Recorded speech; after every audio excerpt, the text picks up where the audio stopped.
All right, so the Gospel of John, chapter 4, talks about a person who had to go through tremendous hurdles to find peace and freedom. She faced ethnic, gender, and moral shining, and we know her as the Samaritan woman.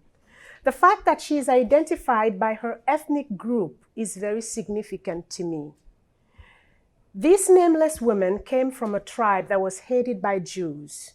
As we look at the Samaritan woman's life in John 4, we're going to focus on two challenges, ethnic and gender. But let me say one thing first about her moral challenge, since that is not really the focus of our presentation this morning. The Samaritan woman came alone to the well at noon. Growing up in Congo, one of the joys of simple life for me was the time of going to the river, whether washing clothes or dishes or bathing. It was an amazing time. And in Congo and most part of Africa, women go to the river or to the well in groups. It's a way to protect one another from dangers. You have wild animals. You also have wild men, So you just have to protect yourself. It's also a way of socializing, keeping up with the village gossip about the goings-on in people's lives. As women listen to one another, they help carry each other's burdens. Most of the time, the women will go early in the morning or later in the evening, before or after chores.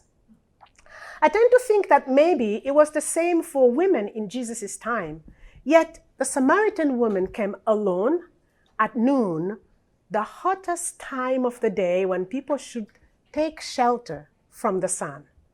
She was ostracized by others because of her moral situation. I try to imagine the gossip among the other women as they walked to the well. Oh yeah, do you remember her? Yeah, she had 5 husbands, yes. And the person she's living with right now is not even her husband. So they talk. The Samaritan woman's social life cloaked her in shame and loneliness.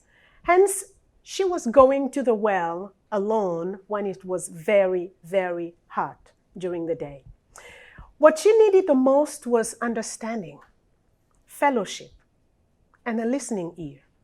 Her situation reminds me of women who are hurt by other people's choices or by their own choices. Women raped during war, women sold into slavery, women married against their will, etc. Their situation cast a veil of shame upon them, but they need a community that will be there for them. As the Samaritan woman gets to the well that day at noon, she must have been surprised to find a Jewish man sitting by the well. And I think her surprise went a notch higher when this man spoke to her, putting himself in a position of vulnerability by asking her for water. As war refugees, Mariette and her husband, Gustave, they were displaced in another country, in Gabon. Now, let's see. There we go. That's Mariette. All Congolese refugees were called dogs in Gabon. And we know that, in India, when you are a widow and, you're called a dog. And so Congolese, whatever they were, educated or not, they were called dogs by Gabonese people. They were mistreated and considered less than, beneath Gabonese people. Now, before you start thinking, oh, these Gabonese people are really mean, I was a war refugee in Congo. We were treated exactly the same way the people in Gabon treated the Congolese refugees. We were less than. Okay. Now, imagine a Gabonese man, let's say a politician, coming to Mariette and asking her for water. Unheard of. No, that's a no. No wonder the Samaritan woman was shocked. And she starts by pointing out their ethnic differences. Samaritans and Jews do not see eye to eye, for Jews do not associate with Samaritans. Verse 9. In conflicted racial and ethnic relations, the weaker group pays the highest price. Having been in a civil war in Congo, I can say that identifying a person by the region, instead of using their name was a sign of showing disdain. In our case, those from the north of Congo were referred to as northerners. Have you seen that northerner woman over there? Instead of being called by their names. It conveyed the message that they were not important. They were merely being tolerated. Their lives did not matter in the eyes of those who were considered their enemies. In the village of Moboti, I was a war refugee. We were running for our lives. A young woman from the north was among the group of southerners fleeing for their lives, including my family. We were all trying to find shelter from the violence and hunger, everything that came with war. This young woman found herself among us, southerners, because her family has been living in the south for a while. And so she was fleeing with friends and those she considered family, her new family. So when a group of about 11 southern soldiers invaded our small camp looking for the northern woman and raped her, we were all helpless and angry. There was nothing we could do against their guns. Among our group, no one rejoiced in the raping of that young woman. And in a sense, this young woman was considered as part of our family, those who were fleeing for their lives together.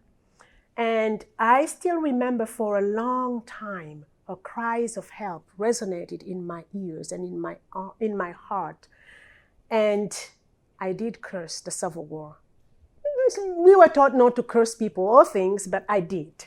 It was just horrible. So I say it again. In conflicted racial and ethnic relations, the weaker group pays the highest price. Sadly, Africa is the continent with the most ethnic conflicts and civil wars. We have the Congos, Congo-Brazzaville, and the Democratic Republic of Congo. We have Cameroon, Central African Republic, Northern Mozambique, Ethiopia, just to name a few. These are places where civil unrest and ethnic conflicts are prevalent, and they have taken the lives of thousands of people and made a great number of its inhabitants displaced and or homeless.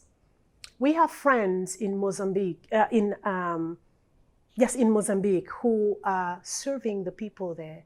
And when the war started there, when the Muslim radicals will go into the villages and start killing people with machetes and so on, no one talked about it. They could not even speak up until the BBC carried the story. But they communicated with us.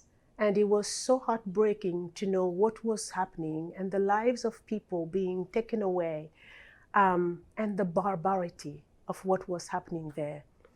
As war refugees, people always feel like they are the odd ones out. Either people look down on us or people pitied us. And as a human being, you don't want that. You want to be accepted just the way you are.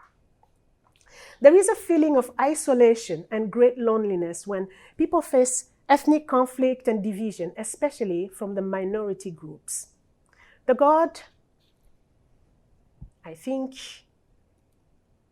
just to show the different parts of Africa where you have conflict, just some of them. We have Burkina Faso, Guinea, we have Mali and Chad and Sudan, so many countries. But the God who created the rainbow, different kinds of races and shapes and so on, also created our different ethnic groups. He's the God of ethnic diversity and multiculturalism. There is a bad multiculturalism, but we're not going to get into that. He created us in different shapes and sizes and colors. His creation is not to be shunned or rejected, but to be acknowledged and celebrated. So my son is married to a young woman from, we are all American. My son looks like me, and my daughter-in-law looks like my husband. And so they have two children. The daughter looks more like the mother. The son looks more like the father. And one day she's walking and someone comes to her and says, "Whoa, why is your son so dark?" She's like, "This is my son, and I love him. I love both of them. So people look at the colors and so on, they don't see the beauty of what God has created. Now in Congo, there is something that's called Bantu pride. Okay, I'm a Bantu. It's the fact that many people from Bantu descent, people who look like me, look down on pygmies. The word we call pygmy in my language is Bambenga. And Bambenga means slave. So you can see already what's happening in people's mind, the psychological, how would I say that, impact of just the way we call them that's happening there. And people call them like that because of the way they look. They're physically shorter than we are, the way they talk. It's so beautiful. I don't know why people look down on that. And the cultural differences. In Congo, the Bantus are the ones who are leading the country and doing all of the other things. The Pygmies, most of the time, they stay in the forest and they hunt for their food and so on. We should include them. I will always remember going into a Christian meeting. It was a spiritual retreat, and there were some pygmies who came, and they had their children, beautiful children. And I was so angered to hear people say, oh, we should take these children from them. They will not really educate them the way they're supposed. We should just take them from them and then take them to the cities. Why not bring the parents out and educate the parents and give them a place with us in the same city? So that same pride, the Bantu pride, has caused Congolese Bantu from the south to fight against those from the north. And God taught me a valuable lesson during war. There is no favoritism. There is no discrimination with God. One day during war, I was standing in front of my temporary home as a refugee. As I was standing there, a woman came to me, and I could see the fear in her eyes. She and I were not really different. She was Congolese. I was Congolese. I am Congolese. She had a family to take care of. So did I. She was afraid and hungry. Me too. She was wearing rags. Oh, the clothes I was wearing, you could see part of my body. That was horrible. She was probably sick with malaria and dysentery. By the way she looked, I had malaria and dysentery. She had so many questions in her eyes, questions I could voice for both of us. She was an innocent victim of the civil war, tearing our beautiful country apart. I was too. The only difference between her and me was that she was from the north and I was from the south. Now, if I found myself in the north, I would have done the same thing she did. Go find someone I feel safe with and try to see if I can have something to eat or get some protection. That day, when I looked at her, I thought to myself, we are all the same. We are Congolese people. Why are we fighting instead of uniting our differences and trying to make our beloved Congo a better place to live in? And I could feel Jesus speaking to my heart and saying to me, Médine, welcome her in my name because I love you and her the same. I started to realize, as God's children, I cannot make differences. I cannot say north, south. We are all God's children. Instead of dividing us, our ethnic differences should bring us together. Jesus overcame moral and ethnic obstacles as he entered into conversation with the Samaritan woman. But he also surmounted a gender obstacle. Now, Samaritan women, that I had to ask my husband this. Samaritan women were considered to be impure every day of every week, from the day they were born to the day of their death. So by talking with her, Jesus made himself unclean. And for Jesus, she was worth it. We are worth it to God. We matter. God created us male and female, and he saw that it was good. Men and women come to him equally. No gender is above another. Our gender differences are not to be spurned, but to be celebrated. Unfortunately, in many countries, especially in Congo, in many countries, being a woman is sometimes synonym to being inferior, to being used in whatever way some people see fit. Congo, like many African countries, is a patriarchal society. Therefore, men are considered as more important than women. Now, in some tribes, like in my tribe, Batangi, we call ourselves a matriarchal tribe. But the funny thing is the inheritance doesn't go from the father to the child, whoever the child is. It goes from the father, the husband, to the husband's sister's son. So it goes from one man to another man. Now, for me, that's a kind of covert patriarchy. But anyway,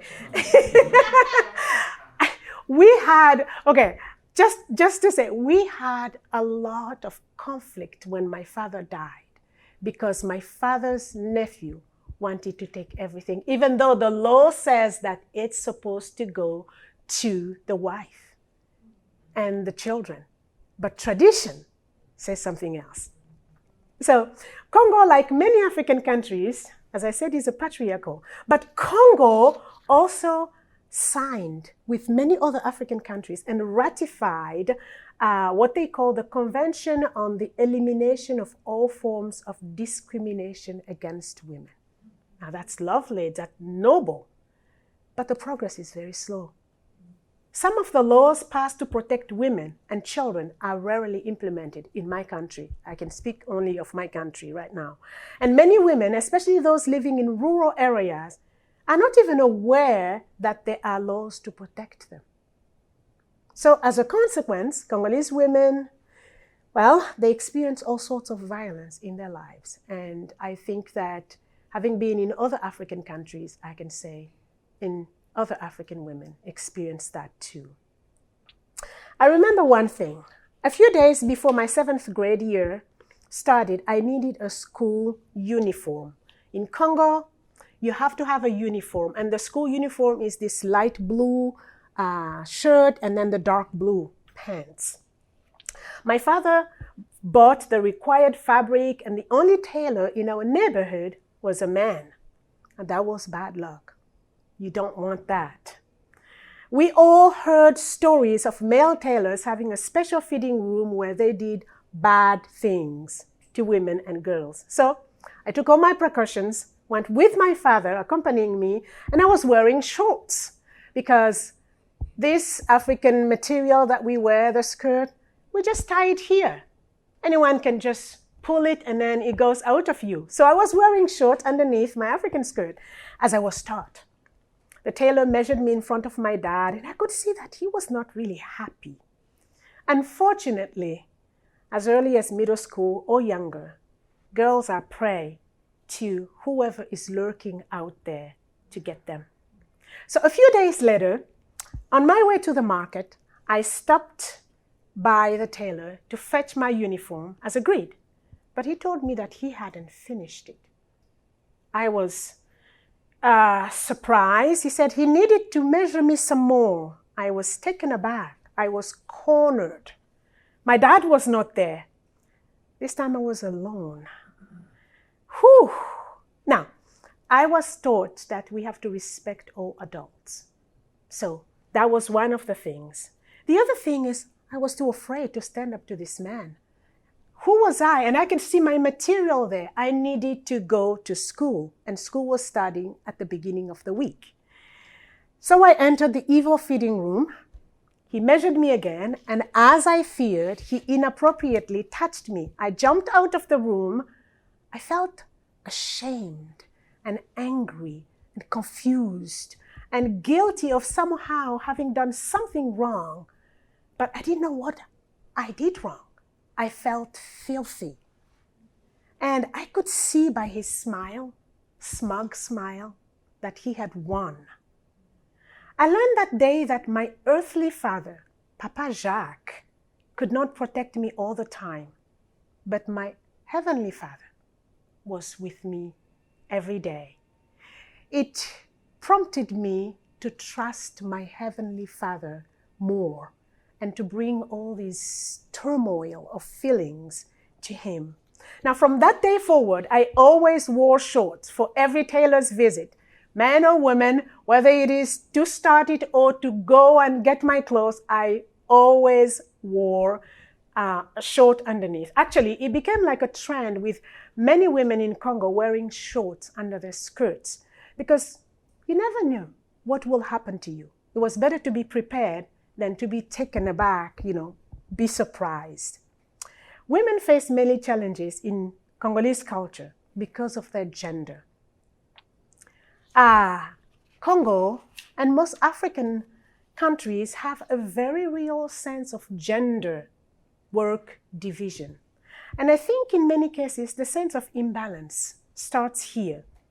In my village, for example, women take care of what we call la plantation, the field. So you see a young woman go to the field and the woman will be sowing, planting, weeding, harvesting, selling, and cooking the food.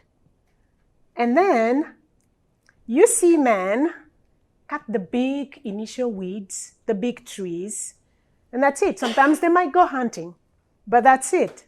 And when both men and women come home from a long day of work, the man will shower using the water that the woman fetched from the river and then relax, waiting to eat. The woman will go cook the food and take care of the children, feed the family, and feed whoever, if the husband has friends there. Then, only then, she can tidy up, eat, shower, and fall in bed, exhausted. So, you can see by the way they work that something was wrong. A little help from the husbands, even with children, would have gone a long way. But the imbalance in gender division of labor starts at an even younger age. I remember seeing, little girls, when you are 3, 4, they teach you how to put the wrapper, what we call the wrapper, the skirt on, but the same wrapper is something you will tie your little brother or little sister on your back to carry and help you and help your mom. While the boys, well, they're playing and waiting when it's time to eat. Now, in most families, but it did not happen like that in my family. In our home, my brothers were expected to help with a share of household chores. If you've been to Africa, you know that we use mortars a lot, this big, huge thing where you pound your cassava and your grains. That was men's work in my family. They will pound the cassava. You want to eat cassava? Well, you go pound. So they pound the cassava, they split the wood. Of course, we did that too. But the big wood, the boys will go and split that. And we will cook. And during war, actually, my brothers helped us fetch water from the well, carry lumber from the forest. They did it, and pound cassava, of course. They did it even though some people made fun of them for doing women's work. They learned to treat women well by following our father's example. I tell people that my dad, Papa Jacques, was a complementarian by culture and an egalitarian by heart. In the privacy of our home, he helped his wife and children. So the gender division of work also shaped the way people marry. Now, in Congo and most of Africa, it is required to have a bride price when you marry. Okay, let me explain. That is, the groom and his family give a monetary payment and other gifts to the bride family to show their appreciation. This practice is very different from the Indian's dowry, where the monetary sum is transferred from the bride's side to the groom's side. Now, unfortunately, in Congo, the more educated and beautiful the woman is, the more money her family asks. When Craig married me, for example, my relatives came to my dad and told him that they were going to ask a lot of money from this white man. After all, in Congo, people know that in the US, money grows in trees. I wish it was true, right? So they were like, we want a lot of money. And I will always remember my dad's response. It always warms my heart. He looked at them and he said, Médine is not for sale.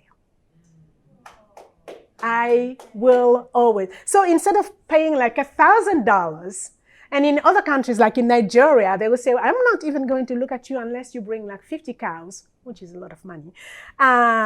Craig paid about $250, and that money didn't even go to satisfy my parents, but to satisfy the greedy relatives. My father believed that we have to honor tradition as long as it doesn't go against what we believe. So I was always, and I'm always happy for what he said. Now, I have to say one thing. The bride price is a custom that originally started as a way for the bride's family to be rewarded, to say thank you for raising such a beautiful young woman. Okay? I guess it was a little bit like the betrothal in the Bible. There was no ring, nothing. So when you bring the bride price, you're saying, okay, this young woman belongs to this young man. Everybody knows about it. And then when the wedding ceremony comes, there is no surprise. No one will come and talk to the young women. But it has been changed now. People are so greedy that they ask so much money. And a lot of people, like in the Evangelical Church of Congo, where I am from, live together without getting married because they don't have the money to pay all of that. And I believe that this is a situation that the church needs to address, because legally it says that you pay $100. That's the legal amount according to the government. And I think that if the church uphold that, it will help young people and help families and so on. Now, because they pay the bride price, and especially if they paid a high bride price, a lot of men think that they are entitled to their wife's body, mind, and soul. And if the wife doesn't really cooperate, well, the husband reminds her that he paid to have her or to marry her. And one way to do that is to beat her or mistreat her, to withdraw or force sexual intimacy, and so on. In a relationship where girls and women have no voice, physical abuse becomes a problem. In Congo, many battered women do not share easily what's going on in their lives. I knew of them and some of what they experience, but I didn't know how to connect with them. It's a shameful thing in Congo, and people don't talk much about it. I used to be so upset, so angry. I walk in the streets of Brazzaville and I will see young men beating young women. And then after a while, they try to make up. I used to be so upset, but helpless. There was nothing I could do. Now, I discovered their world by becoming one of them. First of all, let me say that I was born and raised in a Christian family. My parents disciplined us with love and taught us that we were all important and loved by God. But then I got married to a man, and this is not Craig. I got married to a man from Congo. After a couple of months into my marriage, things went south. I experienced emotional, verbal abuse at the hands of this man. I was called stupid and whore and all the low names that he could find. I also experienced forced sexual intercourse, which is rape. I experienced physical violence. I remember the day when I was 5 months pregnant, when he strangled me. Now, we lived in a place where there was a street. So when people are walking in the street and they talk, you can hear them. While I was struggling, trying to be able to breathe, and I thought I was going to pass out, by God's grace, somebody said my name on the street. And I guess he was so startled that he let go. I was like, oh, Lord, this is not good. My throat hurt, but my heart hurt even more. And his parting words that day chilled me to the bones. He said, I will know that I have hurt you when you find yourself in the hospital with a hand or a leg missing, and left the room. And I sat there crying and wondering, what is going to happen of me? Now, I felt like I was there is something in my village, in the forest, that we call ifundi. It's just these kind of, I don't know how to call them, like weeds, but they sprout thorns all over. When somebody falls into them, well, you can't get out by yourself. If you try, the thorns will just get into you. You can even lose your life. You need someone to come with a machete and start cutting all around you and be able to pull you out of there. That's how I felt. I felt that I have fallen into those thorns. I was unable to get out of there. I needed help. The help started to come through a friend, because on the day he strangled me, I went and I talked to Julienne. Julienne is my best friend in Congo. I finally confided in Julienne. That's how ashamed I was. But I felt safe with her because her husband beat her. And she talked to me. And her answers started my way out of silence to understanding and freedom. First of all, she said, Médine, you're not stupid like he says. For heaven's sake, you have a PhD, just like he has. I was like, yeah, that's true. I have a PhD. I'm not stupid. And she said, you're not a prostitute or a whore. Remember, you never had sex until the day you marry. I said, oh yeah, people made fun of me because of that. So it was like the light bulb started to come up in my mind. The fog was clearing. And then she said something that really resonated with me. She said, you are a precious child of God. I was like, yes. That's my identity. I don't have to bend to everything that this man says. And I started to find healing inside, to celebrate the person I really was, not the person he was projecting on me. And as I started to share with other women, well, I heard so many things, but there was something that happened to me. I experienced empathy for the women who were battered because I guess I went through it and I understood. And I started to think, how can I help them? Well, one way for me to do so is being a voice to these women and inviting people like you to pray for them. People who are abused need someone to talk to, someone safe, someone who listens and not judge. And I pray that God will help us, his children, to be that safe place for the hurting souls in this world.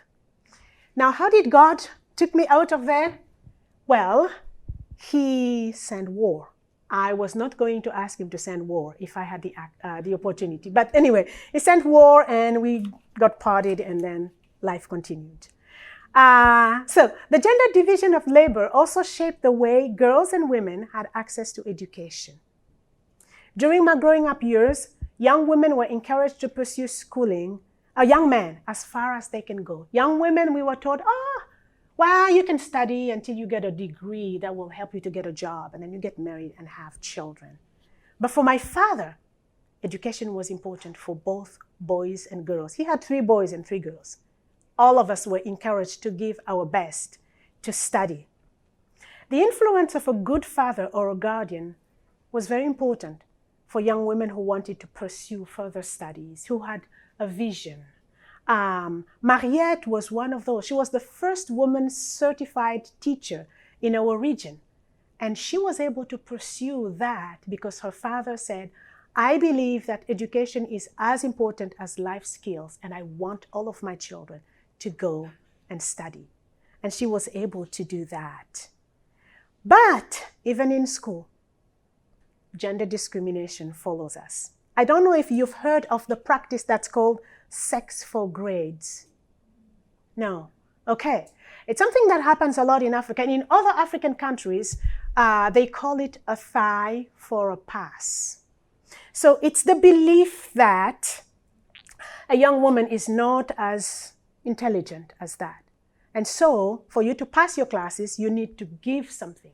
And what you need to give is sex. Professor Eddie, this is not his real name, he was one of my professors at the University of Brazzaville. Not him. I'll tell you about him later. And the university, the part of the university where I went was called the Empire of Evil.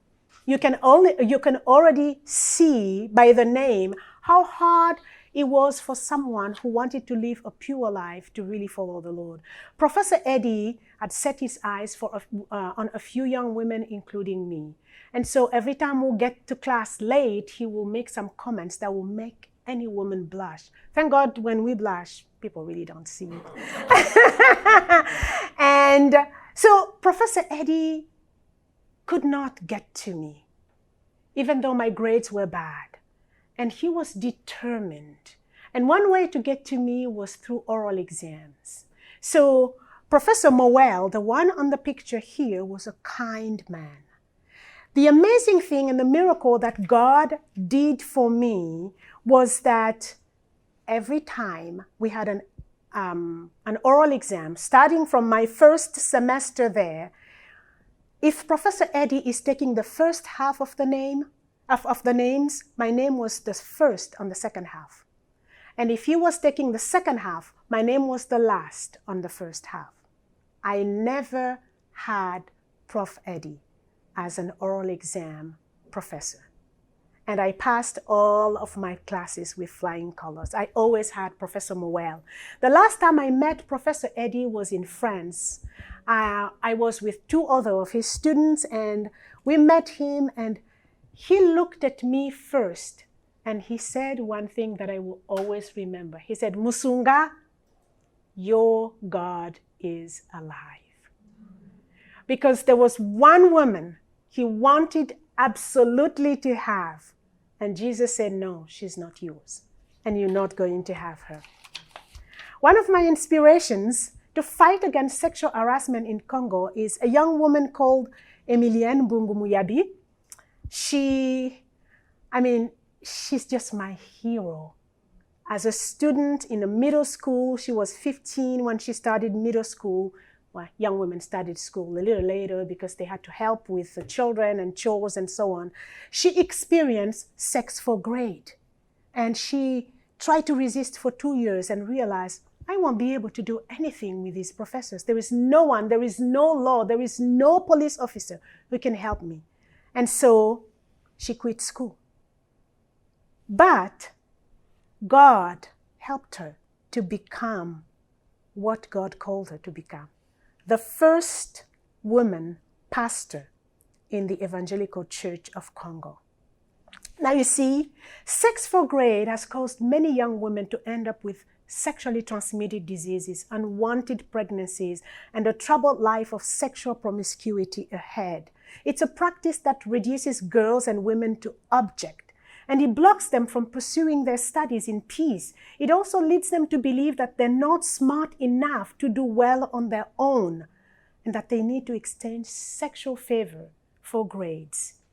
But Emilienne realized that she could not do it. She was a child of God and she refused to do it. You can read her story in Priscilla Papers, October of 2021, under the title, A Glimpse into the Life of a Courageous Woman. The church also has not been a safe place for women. Pastors take advantage of women and do not really help them. I remember the pastor who used to say, okay, during war, a young woman came to me and said, I have a problem. My husband is having an affair. My children are sick. I want to see the pastor. And he said, I should have sex with him. So, first of all, before you start thinking, remember, this is in a village. A professor, a pastor, a doctor, these were people who were well respected. Their words were almost considered like gospel words. And so for these women, it was a conflict. So I have to work with her and say, okay, remember this. When you have sex with someone else, what is it called? It's called adultery. Okay, pastor is married, you are married. So let's pray and try to find the home remedies to help your child and pray that God will deliver you. Jesus' response to gender discrimination is by becoming a safe place for the Samaritan woman and for all.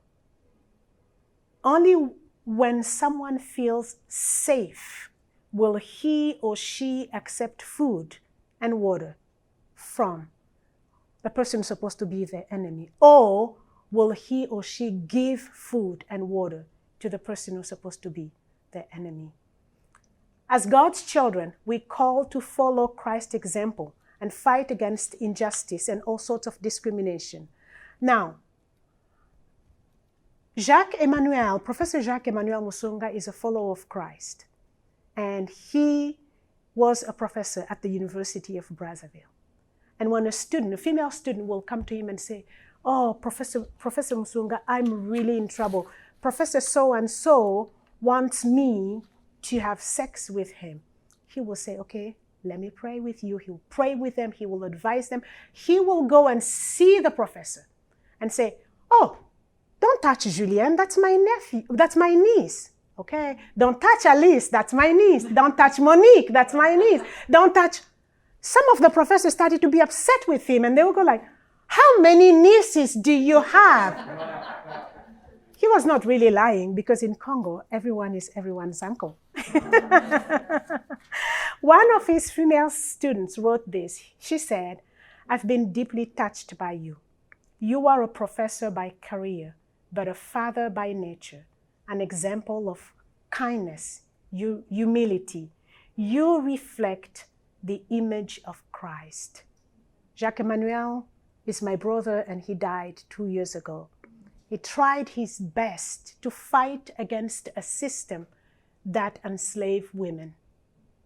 And so I think that we can also take a stand, little by little, by doing one little step at a time, to help those who are suffering. The story of the Samaritan woman is a story of hope, from division to understanding those who are different from us, to welcoming and embracing them, from gender division to unity. Jesus offered the Samaritan woman a way out of her secluded life. Jesus saw her for who she was, a woman lost in her lifestyle and locked inside her ethnic background. By talking with her openly, Jesus offered her ethnic and gender reconciliation. There is hope for the bruised and abused, and hope is a person, and his name is Jesus. As God's people, we have a part to play. We are Jesus' feet and hand and heart to the hurting. Like Professor Jacques-Emmanuel Moussounga, let's do our part. Heal the wounds by loving those who are hurting, speaking up against abuse and injustice.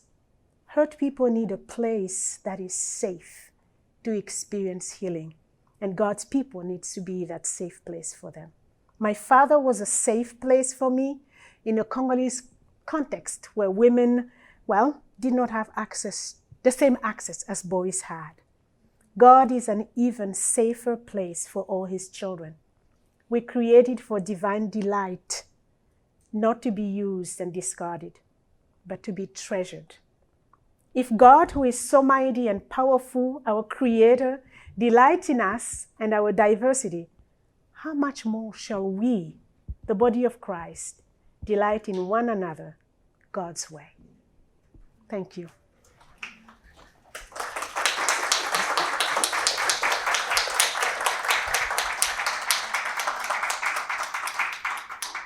Thank you so much. I'm glad I didn't finish the whole hour. So if you have any question, we have about 10 minutes if you have questions. Yes? I am just curious, what made your father so unique in that cultural context? I think it's Jesus in his life. From what I've studied, I've realized, like in the case of Mariette and in the case of Emilienne, the people who spoke into their lives were men of God. I think that the fact that my father gave his life to Christ before we were born, he was able to see things in a different light. And it helped him. I think somewhere deep inside him, he realized that men and women are created equal. My father, in my village, women were not allowed to eat chicken or eggs, things like that. And my mom used to cook for my father. My father's like, Antoinette, you're missing out on something. These old people say don't eat chicken because they know it's a good meat. Just eat. So, yeah. Thank you. I don't know if you have any other question. Yes? Do you see any parallels? I mean, right now, with the Southern Baptists, a lot of these more conservative, evangelicals, there's a lot of sexual abuse scandals coming out. Do you see any parallels between what you experienced there and what's happening right now, what's being unearthed, and what was unearthed with the Catholic Church before, and now more evangelical, conservative Protestant churches are starting to come to light, and I'm sure the other conservative denominations that are highly complementarian will start coming to light. Well, from your perspective, I guess. Yeah, I'll give you my perspective. How do you see these things? Yeah. I grew up in the Evangelical Church of Congo. It's not really conservative. It was more a type of charismatic. That's what it is. And I experienced these things. I would say it's more either lack of teaching or just people's hearts. In my case, in Congo, there was the prevalent culture. And people just followed that, even in the church. My mom used to say, Médine, when you see a fish, if you see the fish following the current, that fish is either going to die or it's already dead. A fish that is alive goes against the current. And I think that the Evangelical Church of Congo just followed the current. What came with the colonization with the French and what the broader culture was bringing in, the way that people's perspective about the role of women and men. So in the church, it was like, okay, well, we're just going to close our eyes. If the Evangelical Church of Congo had stood up against the current, maybe the things that were experienced would not have been experienced. Now, do these things happen in churches that are not conservatives? I think they do. Maybe we don't know them yet. Unless, we're human beings. We're fallible people, and we can make mistakes. But we also need to fight against that. And I pray that there'll be no more scandal. But anyway, that God will help us to right the wrongs that we did. Yeah. Yes? Is there anything happening in higher education now that is preventing the sexual abuse? And also, are there women professors at this point in the Congo? Yes, we have women professors at this point in the Congo. But as to prevent the sex for grade, unfortunately not. There've been a progress. People speak up, but my brother died 2 years ago. So it tells you that just before COVID started, these things were still going on. And unless someone stands up really openly, speaks against it. I remember one day there was a young woman who was in the military and who was defending her master's. And she spoke against the sexual harassment that she experienced as a student. And the other male military, they were really mean to her. My brother was telling me this. So there is still the need to speak up and to just bring the voices there. And I think that male professors like my brother, they need to speak up. In the church, they need to speak up. Some things are being done, but to my point of view, not a lot. Having been a victim of that, I want to see more coming. Yeah. Yes? I personally think the main problem is that even people that say they're Christians or not Christians, they don't have the foundation of Jesus. Because, if your professor studies a Christian, honestly, his behavior, he's never met Jesus. No. Doesn't know him. And, so when we study more who Jesus Christ really is, and we meet other people that, hey, I'm a Christian in the United States because I watch football and go to church one a year. Mm. So that's when we need to say, I don't know that you know Jesus. And as they get to know who Jesus is, they're not going to let go of their power because it quickens them. They're not going to let go of pleasure because it's all they have. And honestly, if you have power and you have pleasure, why would you give it up unless you know Jesus Christ of the Bible? Yeah. And honestly, that's one thing that, even as victims, you can speak of is you only want this because you don't know Jesus Christ. Yeah. You speak the name of Jesus and evil will flee. You Yeah. might be frustrated. I mean, you might get fed to lions, but there's nobody really, I think that's like the core of all the issues. Yeah, but being a Christian, you pay the price, because as a student in Brazzaville, I was openly a Christian. People used to call me sister in Christ. That's why the professor knew that, okay, I've had students who say they're Christian, they gave in. Why not this particular one? And that's the reason why when he saw me, he said, your God is alive. And I just pray that, as he continued with his life, Well, you that say he turned to. Christians pay the price, but Jesus Christ paid the ultimate price. That is true. And so it is worth fighting for. Absolutely. Even if it's I hurt you. agree. I know that's a terrible thing to say, unless you've been in that victim situation. I And agree. I have been in situations where other people have gone with the water and just Yeah. tried to get along to get Yeah. along. But when you truly understand the eternal, what's up there in heaven? Yeah. I think there's a big party, and I'm going to have a huge section, and I don't care. So that's kind of an anomaly, but that is who Jesus Christ is. Yeah. And if your Jesus Christ isn't that, then you really should spend your money at a country club because it is so much nicer than church. You're speaking like Paul, yes. Nadine, thank you so much for the exegesis of that passage Mm. and the insights that you gave us. I'm wondering, how would that passage and other passages like it be exegeted in the Congo? Is there insight? Is there that kind of sharing? Wow, that's a good question. I don't know. I seriously don't know. I remember when I came back from France as a student, I was asked to speak at a group of the youth, at a youth group, and I was talking about purity, sexual purity, and how important it is. And I got a lot of backlash, like people were not happy that you shouldn't speak like that. It's life, we don't have money to pay for the bride price and so on.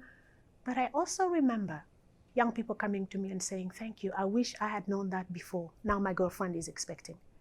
So I don't know, I guess it depends on the person who is speaking. I wish lots of resources that we have here are translated in French, and so that people can have access to that. But for for the few doctors that we have in the church, people who have studied, and whether it's theology or Bible, I think they will exegete it right.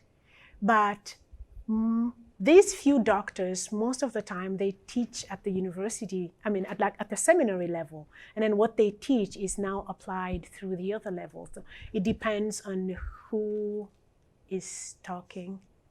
Yeah. It also depends on what's inside. What's the relationship of a person with the Lord? Because I think that, my father was not a highly intellectual person, and he understood that men and women are created equal in God's sight. If someone follows the Lord will show them, I think. I don't know if I answered it well. Okay. Yes. I am in awe right now. Thank you. I have only 2 of your husbands. Uh-oh. I want yours. Craig is the writer. I see it, and me and him gonna say Chris because I love him. But I want yours. I Oh, want to hear your voice. oh boy. Is there anything you have? We wrote a book on ethnic reconciliation. There is Impossible Love. You could hear my voice in there. I think it's out here. And there is a book that I co-wrote with a friend. It's Women Loved by Jesus. It's just a kind of like Bible study about the women in the life of Jesus. And I think it's also out there. Yes. Thank you for a wonderful presentation. I almost in tears. Thank you. Thank you for your intervention. And I was thinking, this presentation should be a book for ordinary readers. Please go ahead. Wow. Well, thank you. Thank you. Okay. Well, thank you so much for being a part of this, and blessings on the rest of your day.